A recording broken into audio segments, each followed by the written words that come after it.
Welcome to our channel One to Step, and in today's video I'll be showing you how to log into your Appfolio account. Before getting started, if you are new to the channel, please do subscribe and turn on the notification bell icon so that you get notified every time we upload new videos. Now let's get started. First of all, open your Google Chrome or any web browser. Then on the search bar type in Appfolio Property Manager login.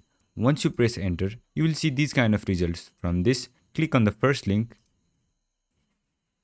Then it will take you to this page. On this page, click on the link where it says Property Manager Login here. Once you click on it, then this login page will open up. On this page, you'll have to provide your email address and your password. So go ahead and enter your email address.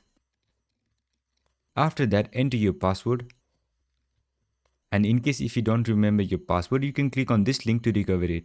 And you can also download the Appfolio app on your App Store and your Play Store by clicking on the respective link. Once everything is set, make sure you have entered your correct credentials, then click on the sign in button. And once you click on it, you'll be logged into your account. That's it for this video. I hope this video was helpful, and if it was, don't forget to leave a like, comment and subscribe, and turn on the notification bell icon so that you get notified every time we upload new videos. And I'll see you on the next one.